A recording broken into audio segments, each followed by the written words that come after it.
기도하겠습니다. 사랑과 은혜가 충만하신 아버지 하나님, 주님의 향기로 물들어져가는 우리의 삶이 되게 하여 주옵소서. 우리가 머물다 간 자리, 인간의 향기가 나는 것이 아니라 오직 주님의 향기만을 우리가 남길 수 있기를 원하오니, 그러기에 오늘도 주의 말씀을 우리의 마음속에 새깁니다. 그 말씀을 통하여 항상 주의 뜻 알게 하여 주시고, 그 주님의 뜻에 순종함으로 말미암아 어디 있든지 무엇을 하든지 하나님을 믿는 자로서, 또 예수 그리스도의 제자로서의 삶을 살아가게 하시고, 그리스도의 아름다운 향기를 바라며 살아갈 수 있는 우리 모두가 되게 하여 주옵소서. 믿음의 선한 싸움을 싸울 때 오늘도 주의 이름을 힘입어 승리하는 자들 되어지길 원합니다. 우리 앞을 가로막고 있는 우리의 삶의 모든 장애물들이 디딤돌로 바뀌어지는 역사가 있게 하여 주옵소서. 주의 손을 붙잡고 믿음으로 나아갈 때에 승리케 하여 주시고, 주의 영광만을 노래할 수 있는 우리 모두가 되게 하여 주옵소서. 주님, 오늘도 부족한 사람 세우셨으니 인간의 연약한 모습은 십자가의 뒤로 감춰주시고, 오직 주의 말씀과 진리로 우리와 함께 하여 주셔서 그 말씀 붙잡고 승리할 수 있는 우리 모두가 되게 하여 주옵소서. 악한 영 틈타지 아니하게 하실 것을 믿사오며 사랑이 많으신 예수님의 이름으로 간절히 기도하옵나이다. 아멘. 할렐루야. 하나님 우리 아버지와 예수 그리스도로부터 오는 은혜와 평강의 축복이 오늘도 우리 사랑하는 성도님들과 함께 하시기를 주님의 이름으로 축복합니다. 우리 예배 시작할 때 예배팀에서 같이 해주셨는데, 우리 다시 한번 서로를 축하하고 축복하는 시간 가졌으면 좋겠습니다. 좌우를 바라보시면서, 앞뒤를 바라보시면서 예수님께서 사랑하시는 형제님, 자매님, 당신을 바라보니 하나님의 은혜와 축복 속에서 가장 잘 되고 형통할 사람이 바로 당신이군요. 아멘. 여러분, 지난 한 주간 모든 것에 감사하며 믿음 안에 승리하며 한 주간을 보내셨으리라 믿습니다. 지난주 말씀을 우리가 다시 한번 되새겨 보면, 하나님이 지으신 모든 것이 선함에 감사함으로 받으면 버릴 것이 없느니라. 여러분이 믿음 안에서 항상 승리하실 수 있는, 또 항상 행복한 믿음의 삶을 살아가시는 저와 우리 모든 성도님들 되시기를 주님의 이름으로 다시 한번 간절히 축원합니다. 여러분들도 신앙생활 하시면서 아마 각자가 좋아하시는 이렇게 예배팀, 또 아니면 성가대, 찬양대, 또 뭐라 그럴까요? CCM 가수, 아니면 일반 대중 가수, 여러분 좋아하시는 분들 다 한두 분씩 있으시죠? 저는 제일 좋아하는 성가대 팀이 호산나 성가대 팀입니다. 네. 그리고 제일 좋아하는 예배팀이 지난주까지 있었는데 이번 주부터 예드림 예배팀으로 바뀌었습니다. 네. 제가 두 번째로 좋아하는 예배팀이 마커스라고 하는 팀이 있습니다. 그 마커스라고 하는 팀이 예수가 계시니라고 하는 찬양을 올 여름에 이렇게 발표를 했는데요. 그 찬양 함께 나눌 수 있을까요? 네.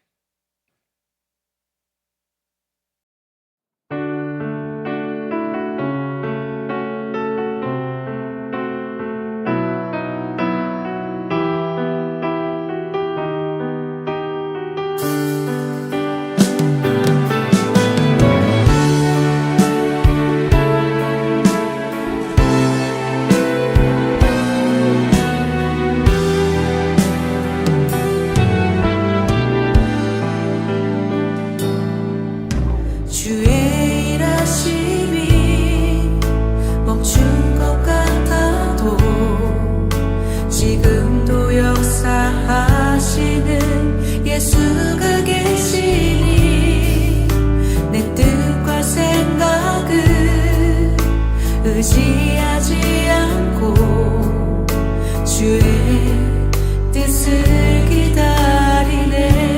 다시 고백할까요? 주의 일하심이 멈춘 것 같아도 지금도 역사하시는 예수가 계시니 내 뜻과 생각을 의지하지 않고 주의 뜻을 기다리네. 실수가 없으신 신실하고 완전하신 예수,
아멘. 여러분들 가사를 쭉 이렇게 보시면서 어떠한 마음이 드십니까? 오늘 말씀의 제목이 믿음의 선한 싸움을 싸우라라고 하는 그런 제목인데요. 어제 교회를 오면서 이 찬양을 계속해서 반복해 들었습니다. 이 가사 중에 제일 마음에 와닿는 그런 가사가 앞부분에 있는 가사가 아니라 항복을 승리로 이끌어 주시는 그 은혜 나를 인도하시네 주만 따르리라고 하는 부분입니다. 사실 우리가 누군가에게 항복하는 거 쉽지 않습니다. 그렇죠? 누군가의 말을 듣고 그 말에 항복하는 거 쉽지 않은데 여러분 사람에게 항복하지 마시고 오직 주님께만 항복하실 수 있으면 좋겠습니다. 주님께 항복하면 행복하실 줄로 믿습니다. 주님께 항복하면 주님께서 실패로 이끄시는 것이 아니라 승리로 우리의 삶을 이끌어 주실 줄로 믿습니다. 그런데 우리가 인생을 살면서 때로는 우리 앞에 놓여 있는 수많은 인생의 문제들 때문에 우리가 두려워하고 우리가 경외해야 할 하나님을 경외하는 것이 아니라 세상에 또 공중에 권세 잡은 자들을 두려워하고 사람을 두려워하고 또 사람 때문에 상처받고 또 사람 때문에 믿음을 떠나는 그런 경우들이 많이 있습니다. 여러분, 우리가 진정으로 이 시대를 살아가는 동안 우리의 싸움은 어떠한 싸움인가? 사람과 사람과의 싸움이 아니라 영과 육과 혈의 싸움이 아니라 우리는 이 땅의 어둠의 권세를 잡은 자들과의 싸움인 줄로 믿습니다. 늘 영적인 싸움의 그 중심에 우리는 서 있다라고 할 수 있을 텐데 그 영적인 싸움을 싸워가는 우리들의 신앙의 자세는 어떠해야 되는가라고 하는 것을 오늘 느헤미야의 이야기를 통해서 함께 나누고자 합니다. 먼저 여러분 영적인 싸움을 싸울 때 우리는 어떠한 자세로 싸워야 될까요? 첫 번째는 흔들리지 말고 싸워야 할 줄로 믿습니다. 여러분 신앙생활하면서 내가 예배생활 잘해야 되겠다, 기도생활 잘해야 되겠다, 이번 주부터 예배 빠지지 말고 잘 참석해야 되겠다라고 결단하실 때 그 결단대로 잘 이루어지시던가요? 결단하면 오히려 더 시험이 옵니다. 그렇죠? 내가 이번 주부터 안 빠지고 교회 나가야지라고 이렇게 마음을 먹는데 갑자기 사업하시는 분들은 바이어가 또 거래처가 주일날, 그들은 일요일이라고 그러죠. 일요일날 만나자고 합니다. 그것도 11시에. 그럼 만나야 될까요? 만나지 말아야 될까요? 그 사람을 만나야 중요한 사업권을 따냅니다. 만나야 될까요? 만나지 말아야 될까요? 제가 청년들을 지도할 때 청년들에게 그렇게 이야기를 합니다. 너희가 직장 생활할 때 혹 주일날 애초에 그런 직장을 안 잡으면 되는데 만약에 직장에 취직을 했는데 처음 얘기한 것 다르게 주일날 출근을 요구한다면 너희는 어떻게 하겠는가? 여러분들 같으면 어떻게 하시겠습니까? 여러분 자녀들이 원래 직업상 뭐 예를 들어서 소방공무원이라든지 경찰공무원이라든지 뭐 군인이라든지 이런 분들은 직업상 주일을 내가 내 마음대로 쉴 수는 없잖아요. 근데 그러한 직업이 아니라 일반적인 직업 가운데 주일날 출근을 요구한다라고 한다면 어떻게 할 것인가? 저는 청년들에게 그렇게 이야기를 합니다. 미련 없이 사표 던지고 나와라. 그럼 또 그럽니다. 그러면 목사님 책임져 주십니까? 난 책임 못 진다. 그래도 한번 미쳤다는 소리 들을지언정 한번 그렇게 해봐라. 그런데 만약에 너희들이 그 직장에 꼭 필요한 사람이라면 그렇게 해도 그 직장에서 그 사업장에서 너희를 자르지 못할 것이다. 그런데 있어도 그만 없어도 그만이니까 나 주일날 출근하라 그러면 사표 내겠습니다 그러면 옳거니 잘됐다 그 살표를 수리할 것이지만 너희가 열심히 최선을 다해서 그 직장에 일을 한다면 꼭 필요한 사람이라면 그 직장의 방침대로 끌려가는 것이 아니라 그 직장이 너를 중심으로 바뀌어질 것이다. 그렇게 한번 멋지게 직장 생활 해봐라 라고 이렇게 이야기를 합니다. 제가 우리 성도님들에게도 똑같이 이야기합니다. 만약에 주일날 내가 사업을 하는데 누군가가 만나자라고 한다면 과연 그 사람을 만나야 될까? 그것도 하필이면 내가 이번 주부터 예배 안 빠지겠다고 결단했는데 하나님 왜 나에게 이러한 시련을 주십니까? 그럴 때가 있을 수 있습니다. 그렇죠? 이번 주부터 예배 안 빠지기로 결단했는데 갑자기 생각지도 않은 문제가 생기기도 하고요. 또 때로는 정말 거절하기 힘든 달콤한 어떤 그런 유혹으로 우리를 유혹할 때가 분명히 있습니다. 그럴 때 여러분 한번 과감하게 결단 한번 해보십시오. 그러면 고난이 따라옵니다. 그것을 결단할 때 영광이 따라온다, 좋은 결과가 있을 것이라는 전 장담은 못 드립니다. 분명히 어떤 거래처를 만나야 되는데 그 사람하고 만남을 포기하면 그 계약이 깨질 수도 있습니다. 또 내가 어떤 일을 하는데 주의를 지켰다라고 하는 이유로 손해를 볼 때도 있을 줄 압니다. 그런데 여러분, 그러한 우리 눈앞에 보여지는 일들 때문에 우리가 흔들리지 않는다라고 한다면 하나님께서 반드시, 왜? 하나님의 뜻에 항복했기 때문에 그 항복을 승리로 바꿔주시는 분이 우리가 믿는 여호와 하나님이신 줄로 믿습니다. 제가 2016년도에 개척을 하고 1년 동안 하나님, 제가 어려운 가운데 개척을 했으니 최소한 1년만이라도 강단을 비우지 않고 저기 강단에서 무릎 꿇고 기도하겠습니다라고 하면서 1년 동안 철야 기도를 하나님 앞에 약속했습니다. 제가 6월 달에 이제 개척을 했는데 그해 여름부터 그 지방에서 그 선교부에서 사회평신도부에서 목회자 성지순례를 계획하기 시작했습니다. 그런데 그 성지순례를 담당하셨던 장로님께서 너무 열심히 해주셔서 4월 달에 이제 그 날짜를 잡고 열심히 이제 활동을 하시면서 참여하는 목회자들은 전액 무료로 갈 수 있도록 그렇게 해주셨습니다. 그때 당시에 비용이 한 450만 원 정도 됐습니다. 그리고 나중에 후일에 들어지는 얘기는 보니까 현지에서 그 성지순례 하면서 필요한 경비가 있기 때문에 그 필요한 경비를 쓰라고 50만 원까지 더 이렇게 지원해 주셨다고 그러더라고요. 그러니까 1인당 500만 원의 경비가 소요되는 그러한 성지순례였습니다. 그래서 제가 여름부터 기도하기 시작했습니다. 하나님, 이럴 줄 알았으면 작전 기도를 1년 후에 할 걸요. 왜 하필 이럴 때 가게 하십니까? 그리고 제가 6월부터 했으니까 4월에 가셨거든요. 2달 남았잖아요.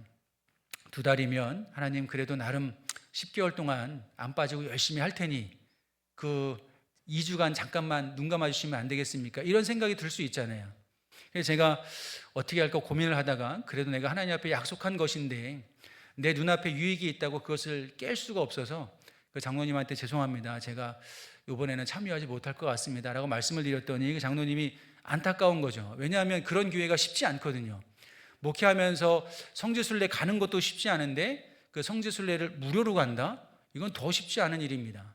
그래서 장로님이 계속 몇 번 전화하시고 또 찾아오셔가지고 저를 설득했습니다. 목사님, 예수님의 발자취가 있는 그곳에서 기도하면 더 은혜가 되지 않겠습니까? 예수님의 어떤 삶을 돌아보면서 기도하시면 더 깊은 영감을 받지 않으시겠습니까? 그 말에 혹했습니다. 그렇지. 예수님의 숨결을 느끼며 내가 기도하면 얼마나 그 은혜가 될까. 그래서 가야 되나 순간 고민하다가 장로님 죄송합니다, 제가 그래도 하나님 앞에 약속한 게 있어서 이번에는 못 가겠습니다 라고 이렇게 거절을 했습니다. 근데 장로님이 좀 이렇게 실망하신 눈초리로 이제 가시면서 그 이후로 저는 제가 생각을 하기에 장로님이 저를 좀 안 좋게 보시겠다. 왜냐하면 당신이 정말 열심히 준비하고 정말 많이 기도하면서 준비한 그런 성지순례였거든요. 그러니까 거기에 참여하는 게 그분의 어떤 수고를 헛되게 되지 않게 하는 그러한 일이었을 텐데 제가 이제 40대 초반이었거든요. 한참 젊은 사람이 그렇게 하니까 아마 그것을 좀 불편하게 생각하지 않으셨을까. 그런데 여러분, 그때 그 성지순례를 안 가는 바람에 제가 오늘 여기 이렇게 서 있습니다. 왜냐하면 그 장로님이 우리 북평제일교회 장로님들에게 저에 대해서 이제 그 설명을 해주실 때 그때 그 이야기를 하셨다 그러더라고요. 나중에 알았습니다. 그래서 저 장로님이 저를 미워하시는 줄만 알았는데, 근데 저에 대해서 그때 일들 또 여러 가지 이제 지방 안에서 했던 일들에 대해서 쭉 이야기를 해주시면서 좋게 저를 이야기해 주셔가지고 장로님들이 오케이, 이런 분 좀 받겠다 그래서 이제 저에게 청빙서에 도장을 찍었다라는 이야기를 제가 들었습니다. 그때 만약에 500만 원에 혹해가지고 성지순례를 갔으면 네, 제 마음이 흔들렸으면 아마 이 자리에 이렇게 서지 못하지 않았을까, 그런 생각을 해봅니다. 물론 뭐 딱 그거 하나 때문은 아니겠지만 그래도 여러분, 우리가 신앙생활하면서 이렇게 때로는 말을 통해 우리 믿음과 우리 마음을 흔들 때가 많이 있고요, 또 때로는 물리적인 요소로 우리 믿음을, 또 우리의 마음을 흔들 때가 있습니다. 또 때로는 뿌리치기 힘든 달콤한 유혹으로 우리의 믿음을 흔들고 또 미혹할 때가 분명히 있습니다. 느헤미야는 이스라엘 백성들을 이끌고 예루살렘으로 돌아옵니다. 그리고 무너진 성벽을 바라보면서 하나님께서 그의 마음에 주셨던 사명, 무너진 성벽을 재건하라. 그래서 그는 힘을 다해서, 정말 힘을 다해서 자신을 따르고자 결단한 사람들과 더불어 그 성벽을 재건하기 시작합니다. 그랬는데 하나님의 뜻이니 일사천리로 술술 잘 풀러가면 얼마나 좋겠습니까? 그런데 수룹바벨이 그랬던 것처럼, 성전을 재건할 때 그랬던 것처럼 성벽을 재건할 때 역시 그 땅에 터를 잡고 살아가고 있었던 사마리아 관료들로부터 크고 작은 시험과 시련과 환난을 당하기 시작합니다. 먼저 그들은 말을 통해서 그들을 흔듭니다. 오늘 본문 말씀 보시면 1절부터 3절에 보시면 유다 사람들을 비웃었다라고 이야기를 합니다. 그리고 2절 중간에 보시면 이 미약한 유다 사람들이라고 하면서 그들을 깔보고 이야기를 합니다. 그리고 3절 끝부분에 보시면 이들이 지은 성벽은 여우가 올라가도 곧 무너질 것이다. 얼마나 조롱하며 비아냥거린 말입니까? 돌로 성벽을 쌓는 것인데 얼마나 그것이 약했으면 여우가 한 번만 지나가도 그 성벽은 무너질 것이다 라고 그렇게 이야기를 합니다. 여러분, 돌로 쌓은 성벽이 그렇게 쉽게 무너질까요? 무너지지 않을 것입니다. 그런데 이것은 그만큼 그들을 비웃고 조롱하고 막말을 통해서 그들을 회방하는 것입니다. 이 성벽을 짓지 못하도록, 단순히 성벽을 짓지 못하게 하는 것이 아니라 그 성벽을 짓고 나면 이 유다 백성들이 이 땅에서 더욱더 하나님의 은혜와 축복을 받을 것인데, 그러면 자신들의 입지가 좁아질 것이고 자신들이 누리고 있었던 그런 모든 권력의 기득권의 이익을 포기해야 했기 때문에 그것이 싫었을 것입니다. 그래서 그들은 끊임없이 그 유다 사람들을, 느헤미야를 공격하고 핍박합니다. 말로 조롱합니다. 여기서 끝난 것이 아니라 8절 이하에 있는 말씀을 보게 되면 그들은 군대를 동원해서, 아마 정규 부대는 아닐 것 같습니다, 그러니까 게릴라전처럼 소규모의 부대를 꾸려서 성벽을 짓고 있는 이스라엘 백성들을 계속해서 끊임없이 괴롭힙니다. 한 번은 이쪽에서 한 번은 저쪽에서 계속 그들을 치고 또 그들을 괴롭게 하면서, 그래서 여러분 22절에 있는 말씀을 보시면 밤에는 우리를 위하여 파수하겠고 낮에는 일을 하겠다라고 말씀합니다. 그리고 17절에도 보시면 각각 한 손으로 일을 하며 한 손에는 병기를 잡았다라고 이야기를 하고 있습니다. 그러니까 이 사마리아 사람들이 소규모의 군대를 일으켜서 끊임없이 게릴라전처럼 한 번은 여기서 공격하고 한 번은 또 저쪽에서 공격하고 이러면서 끊임없이 자기들을 회방했다라고 하는 것입니다. 그럼에도 불구하고 그들은 어떻습니까? 그 마음이 흔들리지 않고 하나님이 우리에게 말씀하신 이 성벽 재건을 위해서 마음을 합하고 끝까지 주님만을 바라보며 한 걸음 한 걸음 나가는 그런 모습을 우리들에게 보여주고 있습니다. 여러분, 오늘 우리들의 믿음의 모습은 어떨까요? 나의 마음을 또 나의 믿음을 흔드는 그런 문제들 충분히 우리들의 삶의 주변에 있습니다. 때로는 말 때문에 우리가 힘들어하고 또 때로는 상황적인 어려움 때문에 내가 힘들어할 때도 있습니다. 또 때로는 거부하기 힘든 달콤한 유혹으로 나의 믿음을 흔들고 유혹할 때가 분명히 있을 것입니다. 그러나 여러분, 그런 모든 순간과 그 모든 상황 속에서 우리는 어떠한 태도를 가지고 주님을 예배해야 될까요? 하나님을 향한 마음이 흔들리지 않을 수 있도록 끝까지 하나님의 약속만을 붙잡아 살아가시는 저와 우리 모든 성도님들 되었으면 좋겠습니다. 여러분, 하나님 앞에 서운한 것이 있습니까? 혹 서운한 것이 있다면 나의 유불리와 상관없이 그 약속한 것을 꼭 지키셨으면 좋겠습니다. 왜냐하면 하나님은 그 말씀을 신실하게 변함없으시게 지켜가시는 여호와 하나님이시기 때문에 그렇습니다. 느헤미야가 하나님께로부터 받은 은혜가 있습니다. 하나님께서 주신 사명이 있습니다.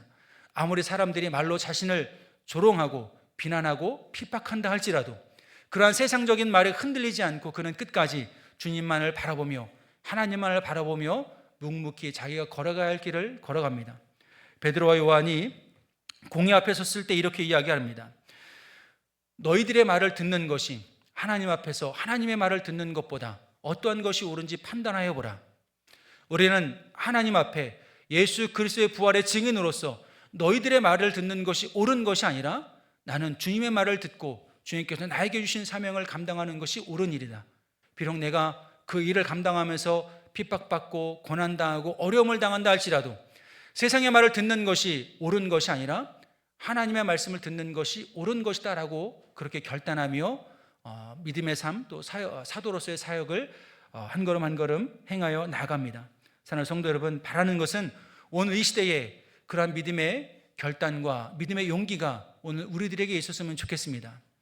세상의 작은 시험에도 흔들리는 연약한 믿음이 아니라 정말 사람들의 또한 그 비난과 조롱에 이리저리 흔들리는 것이 아니라, 그래서 제가 오늘 아침에 성가대에 기도하러 데려가서 그러한 이야기를 했습니다. 성가대는 하나님을 찬양하는 분들이니 감정의 지배를 받지 않았으면 좋겠다. 내가 기분 나쁘다고 교회 안 나오고, 내가 기분 나쁘다고 찬양대에 안 쓰고, 어떤 사람이 꼴보기 싫다고 내가 찬양 안 하고, 여러분 이런 것에 우리의 마음이 흔들리지 않았으면 좋겠습니다.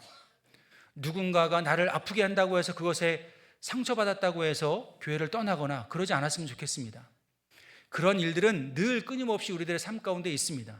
그런데 우리가 주님을 바라보고 주님의 은혜가 내 마음을 가득 채우고 있다라고 한다면 그러한 상황적인 것이 나를 흔들지 않고 끝까지 주님만을 바라보며 믿음을 지키는 삶을 살아갈 수 있게 될 줄로 믿습니다. 여러분, 믿음의 선한 싸움은 누구나 다 해야 합니다. 그 싸움 앞에 여러분들의 마음이, 여러분들의 믿음이 흔들리지 않을 수 있기를 주님의 이름으로 간절히 축원합니다. 그러려면 우리는 어떻게 해야 될까요? 바로 기도의 능력으로 싸울 수 있어야 할 줄로 믿습니다. 4절에 있는 말씀입니다. 4절 다 같이 함께 읽겠습니다. 4절입니다. 시작. 우리 하나님이여 들으시옵소서. 우리가 업신여김을 당하나이다. 원하건대 그들이 욕하는 것을 자기들의 머리에 돌리사 노략거리가 되어 이방에 사로잡히게 하시고. 아멘. 여러분들은 신앙생활 하시면서 기도의 능력을 힘입어서 선한 싸움에 승리하셨던 그런 경험이 있으신지요? 사실 기도를 통해서 응답받은 신앙적 경험은 각각 개인이 다를 수 있기 때문에 한 사람의 경험을 모든 사람들에게 다 똑같이 적용하기는 좀 어려울 수 있습니다. 그런데 저의 경우에도 보면 제가 정말 힘들고 어려울 때, 그래서 내가 목회를 계속하는 것이 맞을까? 이 목회를 그만하는 것이 좋은 것이 아닐까? 바른 것이 아닐까? 이렇게 어려울 때마다 저는 항상 금식하며 기도했습니다. 여러분들도 힘들고 어려운 문제가 있을 때 금식하며 한번 기도해 보십시오. 하나님이 선한 길로 인도하실 줄로 믿습니다. 네. 그런데 사람마다 금식을 할 수 있는 분이 계시고 또 나는 정말 때려 죽여도 금식 못해 이런 분들 계시잖아요. 그죠? 뭐 억지로 하실 건 아닌데 저 같은 경우에는 뭐 일주일씩, 뭐 2주일씩 이렇게 날을 정해서 항상 기도했던 적이 있습니다. 그렇게 기도하면 처음에 이제 제가 군대를 제대하고 신학교를 복학해야 할 때 저희 집이 상당히 좀 어려웠었습니다. 그래서 그때 이 신학을 계속 하는 게 맞을까? 내가 부모님을 도와서 좀 가정에 좀 보탬이 되는 일을 해야 되지 않을까? 제 가족들은 다 이제 어려워하는데 저만 학교를 다니는 게 너무 미안하고 죄송스러워서 그래서 그때도 한 2주간 하며 기도했습니다. 하나님 지혜를 주시고 분별력을 주시고 제가 만약에 목회자의 길을 걸어가야 한다면 하나님께서 그 길을 열어달라 간절히 기도했을 때 정말 놀랍게도 기도가 딱 끝나는 날 목사님이 부르시더니 등록금을 주시더라고요. 그래가지고 제가 등록을 하고 학교에 다닐 수 있었습니다. 그리고 그때 제 아내를 만나게 하시더라고요. 그래서 제가 아내한테 항상 가장이라고 항상 이야기합니다. 제가 가장이 아니라 아내가 가장이라고 얘기하는데 그때 정말 어려울 때였거든요. 그래서 차비만 딸랑 들고 다닐 때였습니다.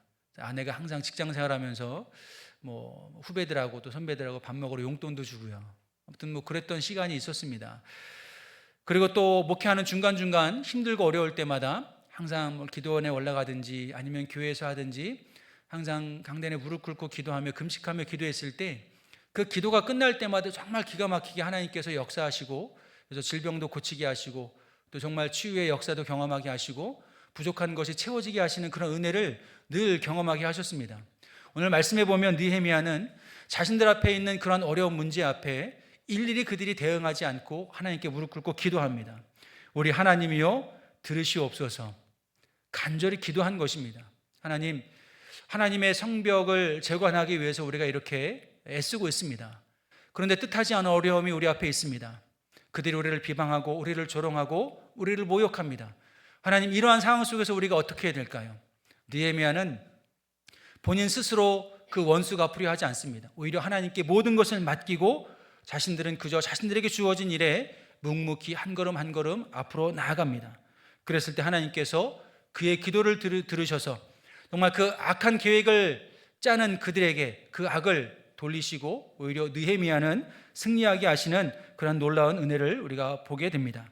여러분 시편 1편 6절에 보시면 의인의 길은 여호와께서 인정하시나 악인들의 길은 망할 것이다 라고 분명히 말씀하고 있습니다. 우리가 믿음을 결단하며 신앙생활할 때 여러분들의 믿음을 흔드는 그러한 것은 분명히 있을 것입니다. 그것이 내적인 문제든 외적인 문제든 아니면 달콤한 유혹이든 여러분 그런 것에 현혹되지 않기 위하여 오늘도 깨어있어 기도하시기를 바라겠습니다. 예수님께서 제자들에게 말씀하신 것이 있습니다. 잡히시기 전날 밤 간절히 기도하시면서 그 제자들을 향하여 시험에 들지 않게 깨어있어 기도하라라고 말씀하십니다. 나를 잡으러 오는 군사들이 있는데 그들과 맞서 싸우라고 말씀하시는 것이 아니라 나는 붙잡혀 가도 너희는 시험에 들지 않도록 깨어있어 기도하라라고 주님 그들에게 말씀하십니다. 또 마가복음 9장에 보시면 귀신 들린 아들을 예수님께 데리고 왔던 한 아버지의 이야기가 나옵니다. 그 아버지는 그 아들을 고치기 위해서 제자들을 찾아가지만 제자들이 고치지 못합니다. 그랬을 때 그는 포기한 것이 아니라 그러면 예수님이라면 능히 내 아들을 고칠 수 있지 않을까, 그런 마음에 예수님을 찾아가고 예수님은 이렇게 말씀하십니다. 할 수 있거든이 무슨 말이냐, 믿는 자에게는 능히 하지 못할 일이 없느니라 라고 말씀하시면서 그 귀신 들린 아들을 고쳐주십니다. 그리고 제자들이 예수님께 나와서 예수님 왜 우리는 고치지 못했을까요? 그래서 예수님은 이렇게 말씀하십니다. 기도 외에 다른 곳으로는 이러한 종류가 나갈 수 없느니라 라고 말씀하고 있습니다. 여기서 말하는 이러한 종류라고 하는 것이 무엇일까요? 하나님의 능력을 말하는 줄로 믿습니다. 하나님의 능력은 언제 나갑니까? 기도할 때 나갑니다. 하나님의 능력은 언제 일어날까요? 말씀을 붙잡고 믿음으로 선포할 때 나가는 줄로 믿습니다. 그래서 여러분 기도는 사탄의 권세와 악한 영의 권세를 이기는 능력이 있는 것이 바로 기도인 줄로 믿습니다. 기도는 이성과 과학과 지성으로 설명할 수 없는 놀라운 하나님의 기적을 일으키는 능력이 있습니다.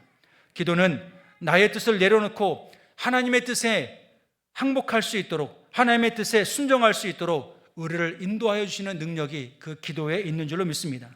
그래서 예수님께서 제자들에게 시험에 들지 않게 깨어있어 기도하라고 명령하신 것입니다. 여러분 이 명령은 오늘 우리에게도 동일하게 적용되어지는 권면이며 명령인 줄로 믿습니다. 시험에 들지 않게 깨어있어 기도하라. 교회 나와서 기도하시든 교회 나올 수 없으시면 여러분 집에서라도 가정에서라도 늘 깨어있어 기도하실 수 있는 저와 우리 모든 성도들 되었으면 좋겠습니다. 마지막 세 번째, 마음을 다해 힘써 싸워야 할 줄로 믿습니다.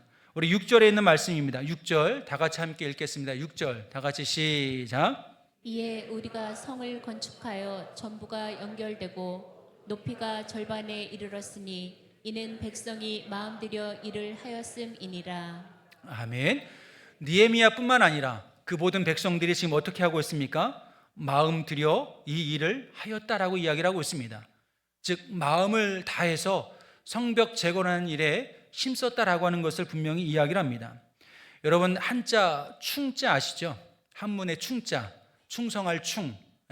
그 충성할 충은 가운데 중자가 있고 그 밑에 마음 심자가 있습니다. 그래서 마음과 또 행함이 일치할 때 우리는 충성되다라고 이렇게 이야기를 합니다. 그래서 입술의 고백과 또 마음의 생각과 행동이 하나 되어질 때 우리는 충성스러운 사람이다라고 이렇게 이야기를 하는데요. 제가 제주 있을 때 한 목사님이 그 충자를 다르게 해석을 하시더라고요. 충자를 가운데 중이 아니라 입구자, 그렇죠? 그 막대기 하나 빼면 입구자가 됩니다. 입구에 마음 심자, 그리고 거기에 주님의 십자가로 고정시키는 것, 이것이 충자다, 그렇게 설명을 하시더라고요. 그래서 제가 그 얘기를 듣고 정말 탁월한 해석이다라고 생각을 했습니다. 말과, 그렇죠? 우리 입, 우리의 말과 우리의 마음이 주님의 십자가로 딱 고정되어 있다면 그것이야말로 충성된 주의 일꾼이 아닐까 싶습니다. 그러기 위해서 우리는 어떻게 될까요? 우리의 마음을 다해서, 우리의 마음을 들여서 여러분 주님의 말씀에 순종하는 자들이 되어야 할 줄로 믿습니다. 오늘 본문에서 나오는 마음이라고 하는 단어는 히브리어로 레부라고 하는 단어입니다. 이 레부아라고 하는 단어는 정서와 의지와 지성, 이런 모든 것들을 다 포함하는 단어가 레부라고 하는 단어입니다. 그냥 생각으로만, 또 때로는 입술로만 하는 것이 아니라 내가 입으로, 마음으로 믿고 입으로 고백했다면 그 고백이 내 삶으로 이어지는 것이야말로 진정한 의미에서 충성이 아닐까라는 생각을 해보게 됩니다. 유다 백성들은 분명히 힘들었을 것입니다. 고통스러웠을 것입니다. 오죽했으면 그들이 한 손에는 일을 하고 한 손에는 병기를 들여야 했겠습니까? 끊임없이 한 번만 그냥 치고 빠진 것이 아니라 끊임없이 자신들을 괴롭혔다라고 하는 것입니다. 그럼에도 불구하고 그들은 자신들에게 주어진 사명을 놓지 않습니다. 그렇다면 여러분, 오늘 우리들에게 주신, 우리가 놓지 말아야 할 주님께서 나에게 주신 사명이 있다라고 한다면 무엇이었을까요? 느헤미야 시대의 유다 백성들의 사명은 성벽을 재건하는 거였습니다. 그렇다면 오늘 우리에게 하나님께서 나에게 주신 사명은 무엇일까? 내가 다시 세워가야 할 사명은 무엇일까라고 하는 것을 생각해 보면 예배와 기도와 영혼 구원에 있는 줄로 믿습니다. 여러분, 오늘 교회 왜 오셨습니까? 누군가에게 보이기 위해 오셨을까요? 그렇지 않습니다. 우리는 하나님 앞에 나가서 하나님을 예배하기 위하여 오늘 이 자리에 나온 줄로 믿습니다. 여러분, 교회는 왜 오셨을까요? 기도하기 위해서 나오신 줄로 믿습니다. 여러분, 교회는 왜 나와야 할까요? 영혼 구원을 위하여 교회에 나오셔야 됩니다. 교회의 존재 이유는 무엇일까요? 예배와 기도와 영혼 구원에 있습니다. 영혼 구원을 하기 위하여 우리가 선교를 해야 되면 선교도 해야 되는 것이고, 교육 사업을 해야 되면 교육 사업도 하는 것이고, 봉사를 해야 하면 봉사도 해야 하는 것입니다. 제가 학교에 가면서 학생들하고 이제 공부를 하잖아요. 거기 있는 분들은 다 전도사님들이십니다. 그리고 뭐 큰 교회, 또 중형 교회, 작은 교회, 이제 각각 그 교회에서 사역을 하시는 분들인데, 그분들이 이제 교회에 대해서, 목회론에 대해서 이야기할 때 그런 이야기들을 하시더라고요. 저랑 똑같더라고요. 일을 좀 줄였으면 좋겠다. 일에 치여가지고 도대체 살 수가 없다. 이런 이야기를 하면서 마치 교회의 존재가, 오늘날 교회의 존재의 목적이 일을 하기 위해서 있는 것 같다. 영혼 구원에는 관심 없고, 영혼 구원에는 아무런 관심도 가지지 아니하고, 오로지 교회를 더 크게 그러기 위해서 더 많은 행사, 더 화려한 행사, 이런 것들에만 치우쳐서 사역을 하는 것 같다라고 하면서 우리는 그 일에 치여서 죽겠다. 제발 일을 좀 줄였으면 좋겠다라고 이야기를 하더라고요. 그럼 제가 지난 날도 한번 생각해 봤습니다. 저도 정말 일에 치여서 살았거든요. 그랬을 때 정말 제가 스스로 제 마음이, 제 영혼이 메말라가는 것을 경험하게 됩니다. 제가 후배들에게 그렇게 이야기를 합니다. 사역자가 되지 말고 사명자가 되었으면 좋겠다. 일하는 사람이 되지 말고 기도하는 사람이 되라. 하나님이 주신 사명을 붙잡고 나에게 주어진 일에 최선을 다해라. 그러면 하나님께서 그 모든 것 가운데 역사하실 것이다. 여러분, 우리 교회도 그러한 방향으로 갔으면 좋겠습니다. 우리 교회의 존재의 목적은 무엇일까요? 우리도 크고 작은 행사들을 많이 합니다. 그렇죠? 그 행사가 우리 교회의 존재의 목적이 아닙니다. 그 행사가 우리가 모여야 하는 이유가 아닙니다. 우리가 모여야 하는 이유는 영혼 구원을 위해서. 그래서 웨슬리 목사님이 그것을 놓고 간절히 기도합니다. 영혼 구원을 위해서 어떠한 규칙을, 우리가 정해놓은 규칙을 바꿔야 한다면 기꺼이 바꿀 수 있는 용기가 필요하다. 그러한 이야기도 하십니다. 여러분, 오늘 우리가 세워야 할 진정한 사명은 무엇일까? 예배와 기도와 영혼 구원에 있는 줄로 믿습니다. 천하보다 귀하고 소중한 그 영혼, 그 한 영혼을 위해서 기도하시고 그 한 영혼을 위해서 서로 사랑할 수 있는 저와 우리 모든 성도님들 되었으면 좋겠습니다. 우리 마지막으로 에베소서 6장 10절로 12절에 있는 말씀을 같이 한번 읽겠습니다. 에베소서 6장 10절로 12절입니다. 다 같이 시작. 끝으로 너희가 주 안에서와 그 힘의 능력으로 강건하여지고 마귀의 관계를 능히 대적하기 위하여 하나님의 전신 갑주를 입으라. 우리의 씨름은 혈과 육을 상대하는 것이 아니요 통치자들과 권세들과 이 어둠의 세상 주관자들과 하늘에 있는 악의 영들을 상대함이라. 아멘. 여러분, 바울은 에베소 교회 성도들을 향하여 우리의 싸움은 혈과 육을 상대하는 것이 아니다. 네, 여러분, 오늘날 우리 교회는 어떻습니까? 혈과 육을 상대하며 서로 싸웁니다. 영혼 구원에는 관심이 없고 오로지 자신들의 어떤 유익을 위해서 서로 피 터지게 싸웁니다. 여러분, 그것은 교회의 진정한 본질이 될 수 없습니다. 우리는 하나님의 전신갑주를 입고 진리와 하나님의 의와 복음과 믿음과 또 하나님의 성령의 검, 말씀을 붙잡고 오늘 우리에게 주어진 믿음의 삶을 하루하루 감사로 살아갈 수 있어야 할 줄로 믿습니다. 그리고 18절에 보시면 성령 안에서 기도하라라고 이렇게 우리에게 권면을 해주고 있습니다. 사랑하는 성도 여러분, 성도님들이 바라보시는 하나님은 어떤 하나님이십니까? 종교개혁자 마틴 루터는 영광의 신학과 십자가의 신학을 이야기합니다. 영광의 신학은 말 그대로 하나님을 성공과 축복과 능력과 번영으로 이해하고 해석하는 것입니다. 고난보다 영광을 중심으로 하나님을 해석하며 인간의 행위와 성취를 더욱더 중요하게 여깁니다. 그러나 그의 반대로 십자가의 신학은 하나님을 십자가의 고난과 약함에서 발견하려 합니다. 인간의 죄와 무능을 인정하고 하나님의 주권과 또 전적인 은혜를 강조합니다. 그래서 영광의 신학은 믿음을 통한 영광스럽고 복된 일을 추구한다라고 한다면, 십자가의 신학은 믿음으로 인한 고난을 이야기합니다. 여러분, 예수님께서 제자들에게 말씀하실 때 믿음으로 인한 영광을 먼저 말씀하셨을까요? 아니면 믿음으로 말미암는 고난을 먼저 말씀하셨을까요? 요한복음 16장 33절에 보시면 제자들이 믿음으로 말미암아 세상에서 환난을 받을 것이다 라고 주님 말씀하십니다. 누가복음 21장 17절에서도 예수님을 믿는다라고 하는 그 이유만으로 세상의 모든 사람들로부터 미움을 받게 될 것이다 라고 이야기를 합니다. 즉 예수님은 제자들에게 영광의 신학을 먼저 이야기하는 것이 아니라 십자가의 신학을, 고난의 신학을 먼저 이야기를 합니다. 어떤 면에서 이 말을 들으면 마치 예수님을 믿는다라고 하는 것, 그것이 고난을 자처해서 받기 위해서 마치 예수님을 믿는 것이냐라고 이렇게 오도될 수도 있습니다. 그러나 여러분, 예수님께서 말씀하시는 고난은 믿는 자들에게 필연적으로 찾아오는 시련이나 유혹을 통한 시험을 의미하는 줄로 믿습니다. 시험에는 두 가지 의미가 있습니다. 영어로 보면 테스트가 있고요, 하나는 템테이션이 있습니다. 테스트는 그 연단과 시련을 통해서 우리의 믿음을 검증하기 위하여 하나님께서 때로는 고난이라고 하는 것을 통해서 우리의 믿음을 테스트할 때가 있습니다. 이것은 우리를 넘어지게 하기 위한 것이 아니라, 흔들게 하기 위한 것이 아니라 우리를 더욱더 견고하게 세워가기 위한 하나님의 테스트입니다. 템테이션은 우리를 흔들어 넘어지게 함으로 말미암아 교회를 떠나고 믿음을 떠나게 하기 위한 악한 영의 유혹이 템테이션인 것입니다. 똑같이 시험인 것 같지만 어떤 시험은 우리를 세우게 하고 어떤 시험은 우리를 무너지게 합니다. 여러분, 이 시험 앞에서 우리가 흔들리지 않고 무너지지 않으려면 어떻게 될까요? 주님을 바라보며 말씀의 약속을 붙잡고 흔들리지 않는 믿음을 소유하시기를 바라겠습니다. 그러기 위해서 우리는 어떻게 될까요?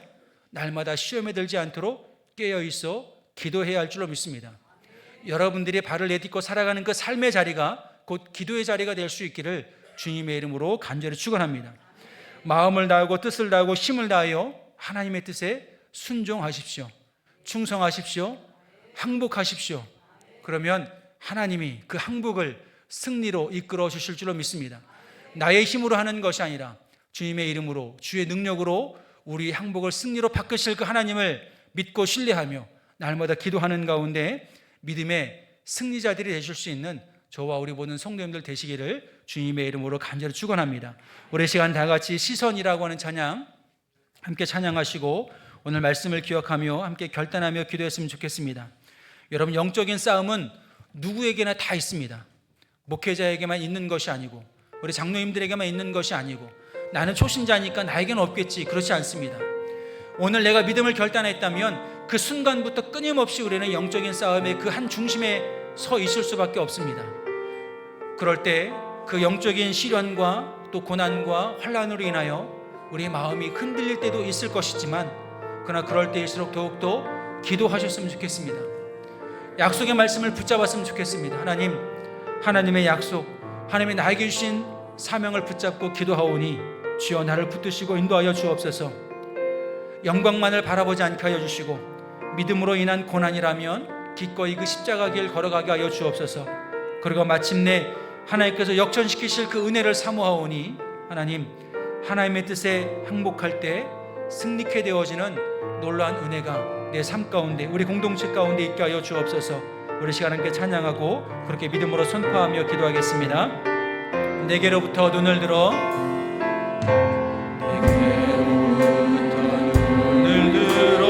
주를 보기 시작할 때 주의 일을 보겠네. 내 작은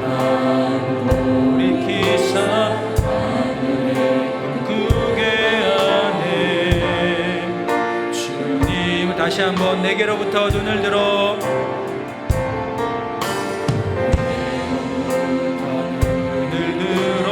주를 시작할 때 주의 일을 보겠네. 내 작은 마음 돌이키사 꿈꾸게 하네. 주님을 볼 때 모든 시선을 주님께 드리고 살아계신 하나님을 느낄 때 살아계신 하나님을 느낄 때 내 삶은 주의 역사가 되고 하나님이 일하기 시작하 성령이 나를 변화시켜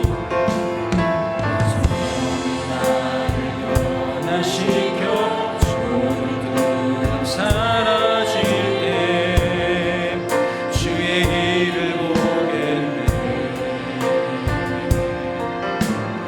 내가 땅 가운데서 주님 알게 되리.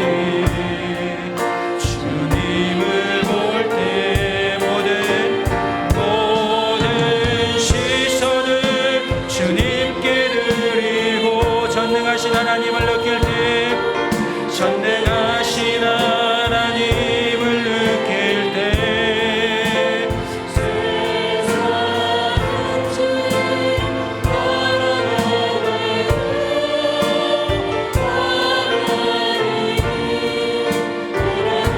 내게로부터 눈을 들어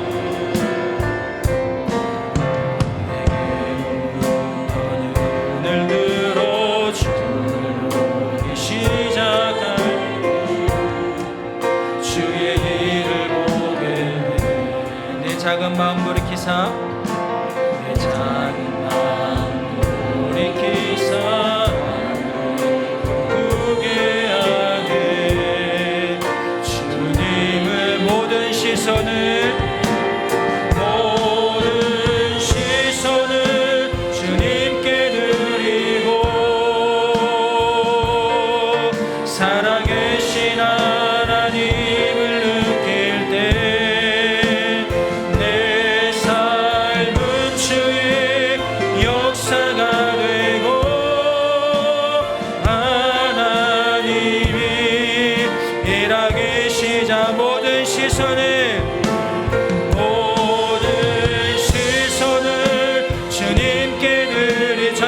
하나님을 느낄 때 전능하신 하나님을 느낄 때 세상은 주의 나라가 되고 하나님이 우리 다시 한번 선포합니다. 모든 시선을 주님께 드리고 모든 시선을 주님께 드리고 살아계신 하나님을 느낄 때 살아계신 하나님을 느낄 때 내 삶은 주의 역사가 되고 하나님이 일하게 모든 시선을 주님께 드리고 모든 시선을 주님께 드리고 전능하신 하나님을 느낄 때 전능하신 하나님을 느낄 때 세상은 주의 나라가 되고 하나님이 우리 다같이 주여 세 번 부르시고 함께 통성으로 결단하며 기도하겠습니다. 주여 주여 주여 사랑과 충만하신 아버지 하나님 아버지를 우리가 시가 주의 배 간절히 기도하며 나가길 원합니다. 하나님 주여 우리가 주의 배 믿음을 결정하며 나갈 때 하나님의 믿음을 흔드는 우리의 마음을 흔드는 아버지 세상에 수많은 욕과 시련도 흔들고 고난이 있습니다. 하나님의 고난 앞에 그 시련 앞에 하나님 우리의 믿음이 흔들리거나 무너지지 않게 하여 주옵소서. 하나님 주 우리의 마음이 흔들리지 않게 할 수 있도록 하나님 오늘 시가 주의 배 간절한 마음으로 기도하오니 하나님의 오늘 시간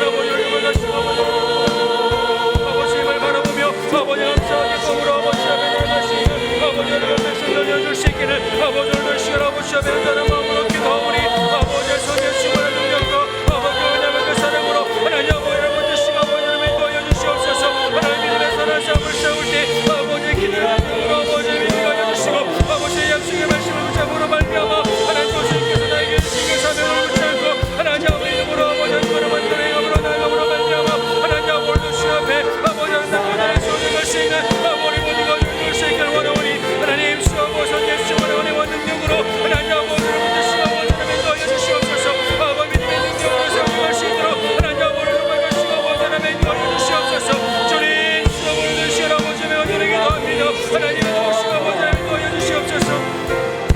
우리 시간 계속해서 다시 한번 기도하겠습니다. 오늘도 우리의 중보의 기도가 필요하신 분들이 있습니다.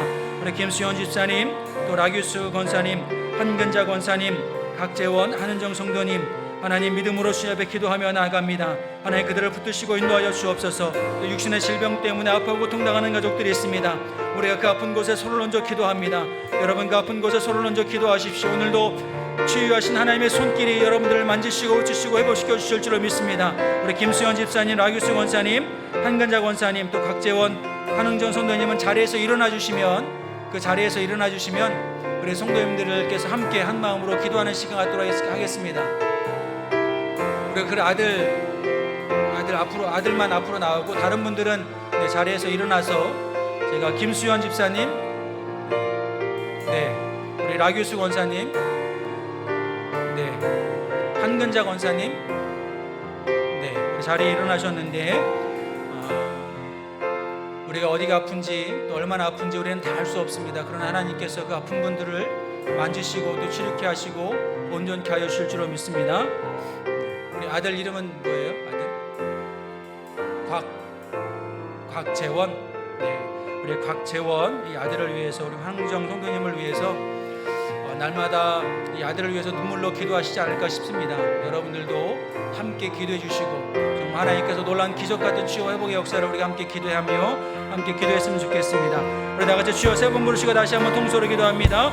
주여, 주여, 주여.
사랑과 은혜가 충만하신 아버지 하나님, 오늘도 우리가 믿음으로 결단하며 세상을 향하여 나아갑니다. 그럴 때 뜻하지 않은, 또 원하지 않은 여러 가지 시련과 어려움들이 있을 것입니다. 그러한 문제 앞에, 그러한 상황 앞에 우리의 마음과 우리의 믿음이 흔들리지 않게 하여 주옵소서. 주님만을 바라보며 날마다 담대히 나아가게 하여 주옵소서.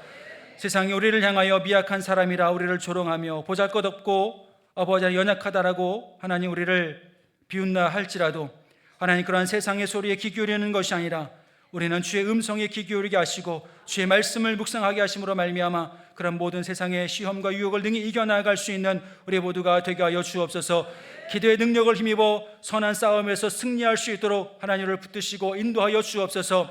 우리의 무기는 세상의 것에 있지 아니하고 오직 말씀과 기도에 있는 줄로 믿사오니 하나님, 오늘도 우리가 함께 기도합니다. 모든 질병에서 고쳐주시고 자유케 하시고 놀란 하나님의 기적 같은 역사가 일어나게 하여 주옵소서. 우리가 올가매고 있는 삶의 문제가 있습니까? 하나님 역사하여 주옵소서. 응답하여 주옵소서. 그 모든 문제에서 자유하게 하여 주시고 모든 상황 속에서 항상 주님만을 노래하며 찬양하며 예배할 수 있는 우리 모두가 되어줄 수 있도록 하나님 붙드시고 인도하여 주옵소서. 오늘 우리에게 주신 맡기신 사명이 있습니다. 그 사명을 위하여 마음을 다하여 그 영적인 싸움에 임하게 하여 주옵소서. 대충 하는 것이 아니라 두 마음을 품고 하는 것이 아니라 온전한 마음으로 전심전력을 다하여서 하나님 예배의 사명을 세워가길 원합니다. 기도의 자리를 세워가길 원합니다. 영혼 구원을 위하여 봉사하며 헌신하길 원합니다. 하나님, 우리를 붙들어 주셔서 우리 부평제일교회가 하나님 기뻐하시는 교회가 되게 하시고 마지막 때에 수많은 영혼들이 이 재단을 통해서 구원받는 구원의 방주로서 세워져 갈 수 있도록 그것이 우리의 사명임을 알게 하여 주셔서 오늘도 그 사명 붙잡고 믿음으로 주님과 함께 한 걸음 한 걸음 나아갈 수 있도록 하나님을 붙드시고 인도하여 주옵소서. 오늘도 귀한 예물을 성별해 주님께 드립니다. 하나님, 여기에 적은 기도의 제목이 있습니다. 이곳에 담은 믿음의 고백과 감사의 고백이 있습니다. 주님 아시지요? 때마다 일마다 우리의 쓸 것을 채우시고 공급하심으로 말미암아 하는 차고 넘치는 은혜가 있게 하여 주옵소서. 나누어줄지언정 꾸임을 당하지 않게 하여 주옵소서. 차고 넘칠지언정 부피하게 세워나가지 않게 하여 주셔서 하나님, 우리에게 허락한 그 모든 것들을 통해서 오직 주의 영광을 위하여 선영할 수 있는 주의 백성들, 또 우리 부평제일교회 되어줄 수 있도록 하나님 은혜 베풀어 주옵소서. 주여, 믿음으로 선포하며 구하는 것마다 주님께서 주님의 방법과 주님의 때에 이루어 주실 것을 믿사오며 사랑이 많으신 예수님의 이름으로 간절히 기도하옵나이다. 아멘.